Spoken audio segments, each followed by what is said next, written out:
I'm Jess, and today we're going to be making the Mary bag pattern. This bag is a structured and stylish modern crossbody bag that is perfect for any occasion and a must-have in your bag collection.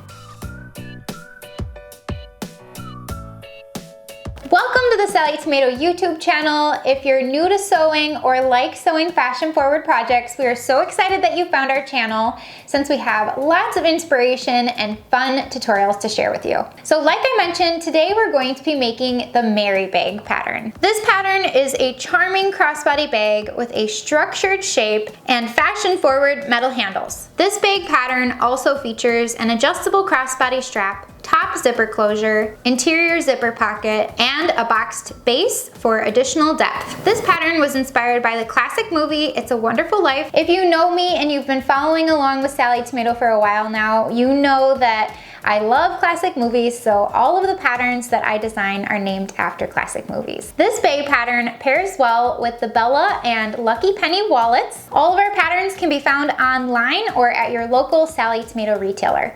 We've linked details below so you can find your pattern and supplies. The finished size of this bag is 11 inches wide, 7 inches high, and 2.5 inches deep. So definitely before we get started, be sure to grab a pattern. All of the supplies you need are listed on the back of the pattern cover. I've designed this pattern to work well with nearly any fabric type. So whether you're choosing a woven or a non-woven, the bag can have a completely different look, and it's designed to reduce bulk in the seams. So that way, if you do want to use a thicker material such as faux leather or micro suede or cork fabric, you can be sure that you can make the pattern on your home sewing machine. Plus, this pattern has enough structure built into the design, so that way if you want to use some of your treasure quilted cottons or canvases, you can still be rest assured that the bag will stand up on its own and have nice durability. However, if you're a beginner bag maker, you might like to try making the project out of quilting cotton or canvas first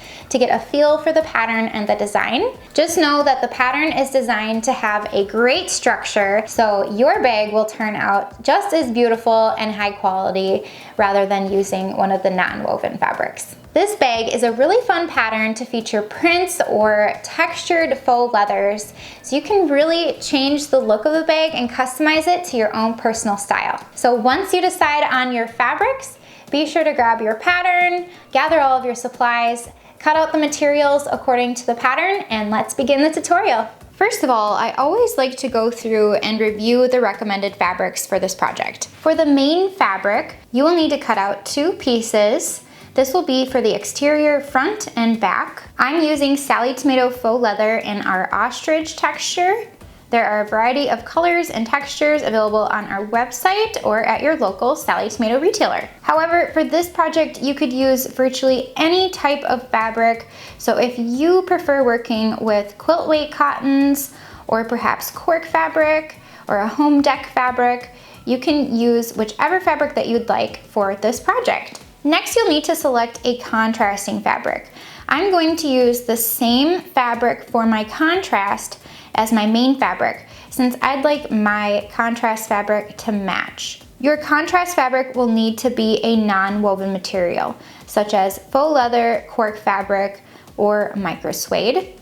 So if you do decide to use a woven fabric for your main fabric, be sure to select a non-woven fabric for your contrast. Your contrast fabric will be used for the adjustable strap connectors, and zipper tab. Next, you'll need to select a lining fabric. So you'll want to use a quilt weight cotton, or you could try using our brand new fabric called TurtleTex, which is designed specifically for bag linings. It has a coated wrong side to help protect your bag and for easy cleaning. It's water resistant, and the back coating also acts as an interfacing, so the fabric already has a great structure and body to it, which is nice to have on the interior of your bag. I've already went ahead and added some of the pockets to my pattern pieces, so you will have additional pieces to cut out from your lining fabric for each of the pockets and the lining itself. You'll also need lightweight woven fusible interfacing. The shiny side of the interfacing is the fusible side. So when you're fusing your pieces together later on, make sure to note which side has the fusible on it. And lastly, you'll need some foam for your stabilizer to add some structure to your bag. I always recommend to use a sew-in foam to help prevent your fabrics from looking creased or crinkled when your bag is turned right side out. If you decide to use a heavier weight fabric for your main fabric, you could choose to use a fleece batting in place of the foam, or you could try using one of our new products called Air Mesh, which is a lightweight, breathable mesh with a foam layer between the mesh. The first step in the instructions is to fuse the interfacing to the coordinating pieces. Center and fuse one interfacing piece A to the wrong side of each main fabric piece A. If you chose to use a heavyweight main fabric, such as a thicker faux leather or cork fabric, you can skip adding the interfacing to your exterior pieces. However, if you're using a mid-weight faux leather or cork fabric, or any type of woven fabric, you'll want to fuse the interfacing to the wrong side of each coordinating piece A. I'm going to set my interfacing pieces aside for another project, since this ostrich faux leather is more on the heavyweight side of the faux leather range. Next, shape exterior and interior panels. Position the Mary template included in your pattern in each upper corner of main fabric piece A with the curved edge towards the top. Use any pen or chalk to trace the curved edge, flipping the template over as needed. Then cut along the curved edge to add additional shape to the pieces. To make it easier to trace the curved line, you can decide if you'd like to print out or make a copy of the pattern template, so that way you can flip it over, tape the two pieces together, and you have the full complete template for across the entire top edge.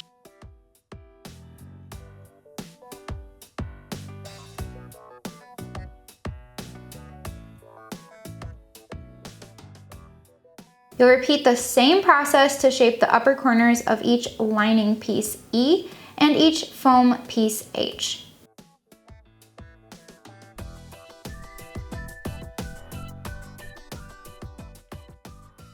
Next, cut a square out of each bottom corner of each main fabric piece A and lining piece E according to the pattern.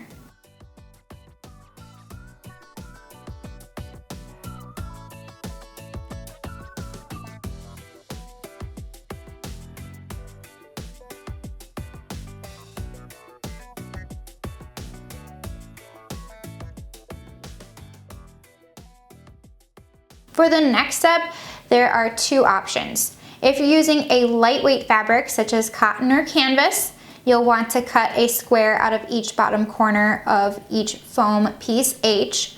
Otherwise, if you're using a medium to heavyweight fabric for your main fabric, refer to your pattern to see the size for each square to cut out of the bottom corners from both of your foam pieces H. Next, we'll attach the foam to the coordinating pieces. With right sides up, position each main fabric piece A over one foam piece H, aligning the bottom and side edges.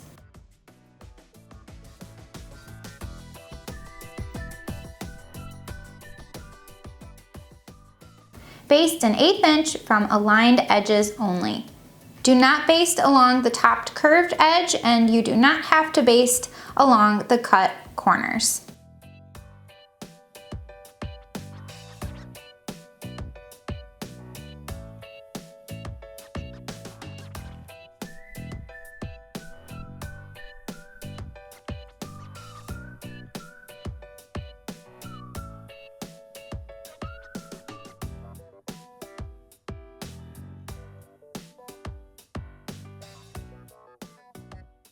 Next, we'll attach the optional round metal handles. Adding metal handles to your bag may look intimidating, but they're actually very simple to install. When you open up your hardware, you'll notice that you have the round metal handle and a connector piece attached to the handle with screws. You'll want to start by removing each of the screws. I'm using a standard Phillips screwdriver. You want to remove the back plate from the connector piece on each handle and make sure to move your screws to a safe place. I've already went ahead and marked the placement for each of my handles to be installed on my front and back bag pieces. Refer to the pattern to see the measurements for placement of each handle. Then take the back plate of the connector, center it at the placement mark, and take a pen to mark each of the screw holes. Then you'll want to repeat for the remaining exterior panel. It's very helpful to use a rotary punch to cut the holes for the screws. You'll want to turn the dial on your rotary punch to set a hole that is the same size as the screw hole on the connector piece. Once you have your size selected, take your rotary punch and punch through all of the fabric layers at each screw mark.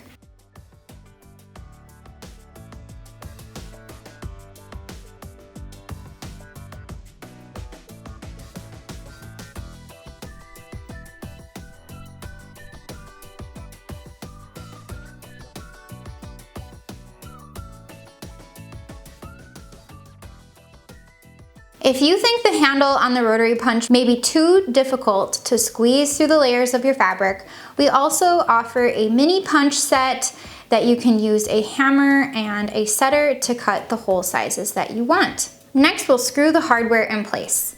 Notice that the front of the connector can be removed from the handle piece, so make sure to have the handle inserted into the front connector. Beginning at the right side of your fabric, insert the front connector through each of the screw holes. Flip your project over so the wrong side is facing up. Position the back connector piece over the screw holes and screw the hardware in place. If you'd like, it's always a good idea to add a drop of permanent glue in each screw hole before screwing the hardware in place.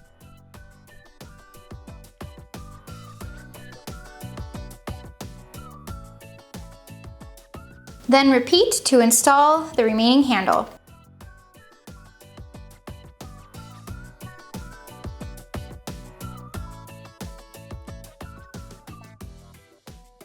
After each of your handles are installed, you can go ahead and remove any placement marks from the right side of your fabric. I hope you'll try this hardware because it really elevates the look of your handmade projects, and it only takes a few minutes to install. Next, we'll attach the strap connectors. Thread each contrast piece C strap connector through a D-ring. And with wrong sides together, fold each piece C in half, aligning the raw ends. Position one piece C against the right side of each main fabric piece A according to the pattern. You'll want to make sure that the raw edges are aligned.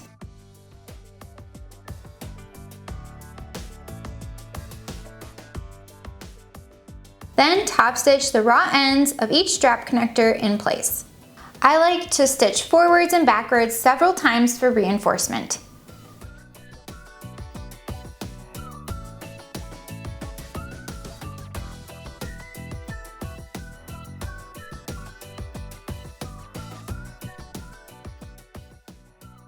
The next step is to make and attach the slip pocket.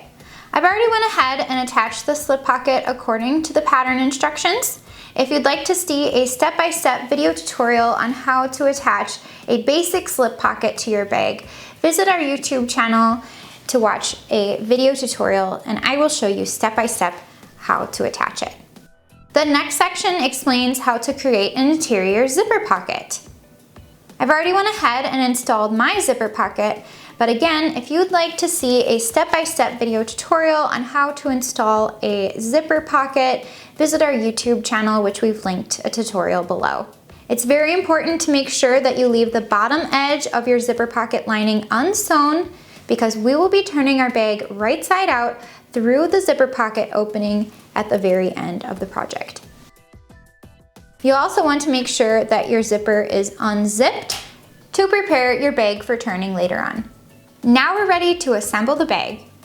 With right sides together, align all edges of the exterior pieces. Use sewing clips to hold the layers together.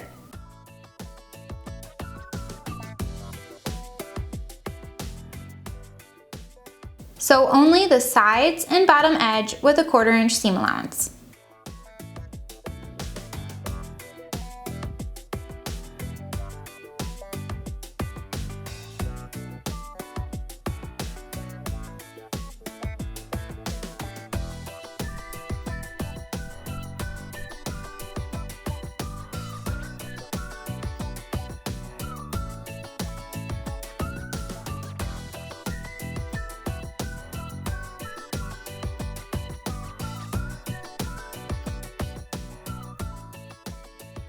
Next, we'll box the corners. With right sides together, match each side seam with the adjacent bottom seam, aligning the raw edges. Then sew together with 3/8 inch seam allowance.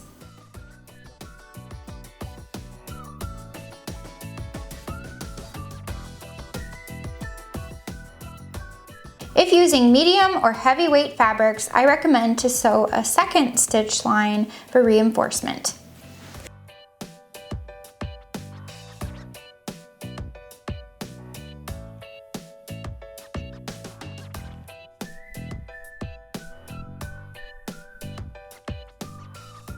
Next, repeat the same steps to assemble the interior pieces using a 1/2 inch seam allowances.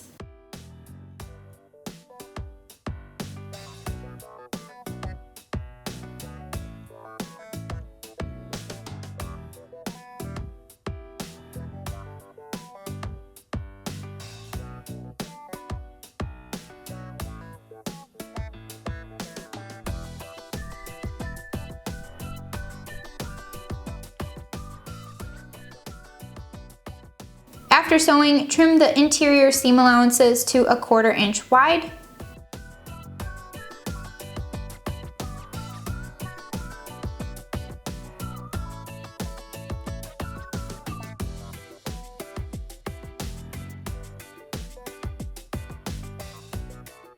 Then turn the exterior and interior pieces right side out.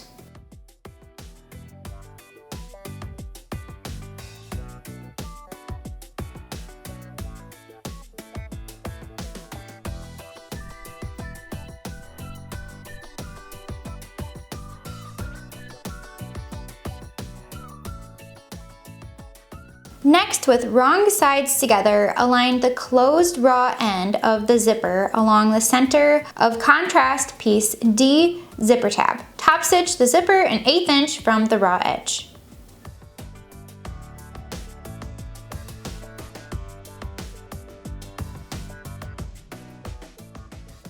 Fold the zipper tab in half, covering the right side of zipper, and top stitch an 1/8 inch from each edge. Or just an 1/8 inch from the opposite raw edge, depending how much room you have, considering the size of the zipper coil. Within this section, steps 6, 7, and 8 explain how to attach the top zipper closure to the top edge of your exterior. If you'd like a video tutorial on how to do this, visit our YouTube channel for a step-by-step video. Otherwise, follow along with the pattern instructions. Make sure to refer to your pattern for the specific measurements for the placement of your zipper. Once your top zipper closure is installed, make sure to open the zipper completely and turn the exterior wrong side out.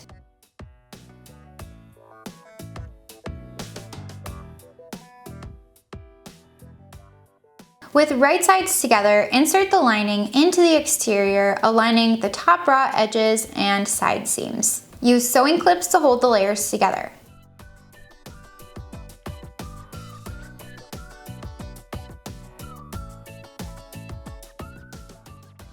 Then, over at your machine, sew around the entire top edge with 3/8 inch seam allowance.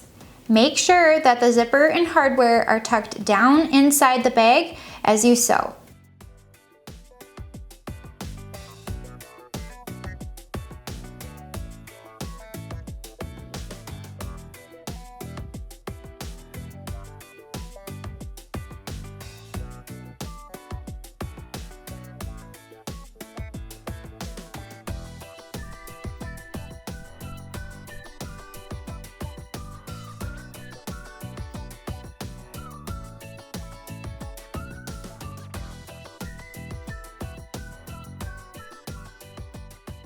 After sewing, turn the bag right side out by pushing the exterior and lining through the unsewn section of the zipper pocket.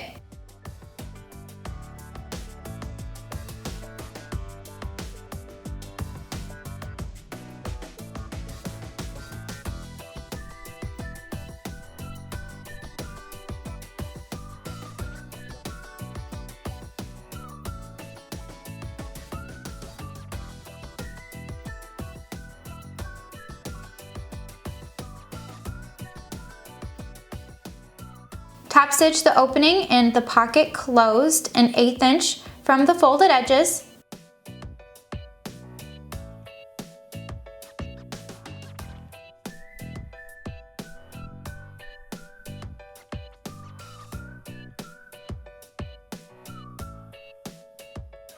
Then push the lining down into the exterior and gently smooth out the edges and corners to shape the bag.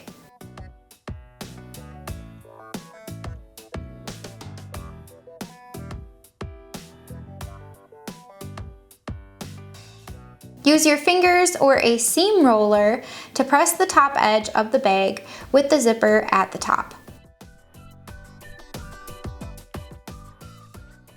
Then top stitch a 1/4 inch from the top edge of the bag. Just be careful not to sew through the zipper while top stitching.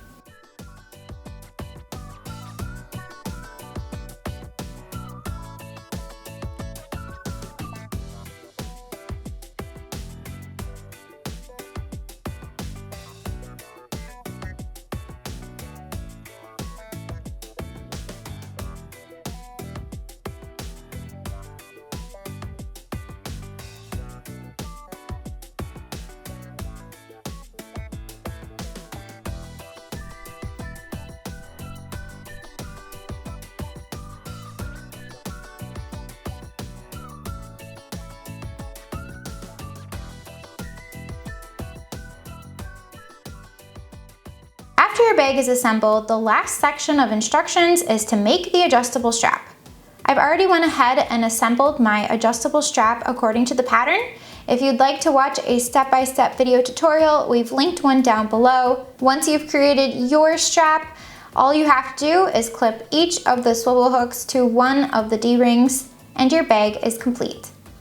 So what do you think? I truly hope you enjoyed this pattern and sewing along with me today. And as always, if you have any additional questions about the pattern, feel free to leave a comment below and we'll respond as soon as we can. We'd love to connect with you on social media and show off your completed bag. Share your photos using the hashtags SallieTomato and hashtag MaryBag on social media so we can see it. Thank you so much for hanging out with me today. I hope you enjoyed this tutorial. If you did, we would love it if you would give us a thumbs up on this video and subscribe to our YouTube channel for future tutorials and inspiration. I hope you'll check out the rest of our pattern line for more professional looking projects. Thanks so much. Have a great day.